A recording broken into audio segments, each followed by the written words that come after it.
seulement 25 ans, Nina Chokro dirige l'entreprise familiale. L'atelier de la couture est dans la famille depuis plusieurs générations. Puis, l'arrivée de la pandémie de Covid-19 a menacé l'existence même de leur entreprise. C'était une évolution en dents de scie car à un moment donné, nous étions à notre plus haut niveau et franchement, à l'heure actuelle, nous sommes toujours dans un creux. La société a été fondée il y a 40 ans par le grand-père de Nina. Ce magasin regorge d'ailleurs de souvenirs de son enfance. Aujourd'hui, elle a transformé ces bons souvenirs en une prospère entreprise en ligne. Nous continuons cette activité dont nous avons hérité. Nous rendons aussi notre grand-père et notre père fiers. C'est donc vraiment épanouissant. En seulement un an, Nina a élargi la portée des médias sociaux de l'entreprise en ciblant la jeune génération. Nous ne voulons pas leur fournir uniquement des connaissances générales de base, comme expliquer ce qu'est la couture.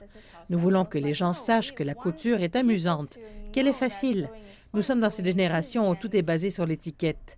La stigmatisation générale en Indonésie est que la couture est réservée aux personnes âgées, qu'elle est réservée aux aides ménagères. Non, la couture est amusante et l'art y joue un rôle.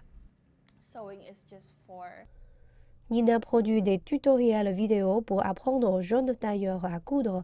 Ces vidéos sont plus qu'un simple divertissement. Elles ont une portée éducative et elles fournissent aux jeunes créateurs une plateforme leur permettant d'exprimer leur métier. En Indonésie, les petites et moyennes entreprises ont été les plus touchées pendant la pandémie. Les données indiquent que près de 75% d'entre elles ont connu une chute drastique des ventes. Le gouvernement a essayé de les soutenir en accordant des subventions à pas moins de 12 millions d'entreprises. Les experts affirment qu'en fin de compte, l'innovation est la clé de la survie à long terme dans le climat économique actuel. Je pense que c'est aussi le moment pour la nouvelle génération de vivre de nouvelles percées pour aider les parents ou l'entreprise familiale à survivre pendant la pandémie. Cela n'est jamais arrivé auparavant, y compris lors de la crise financière de 1998 ou celle de 2008. C'est donc un nouvel élan pour que la jeune génération fasse un bond en avant.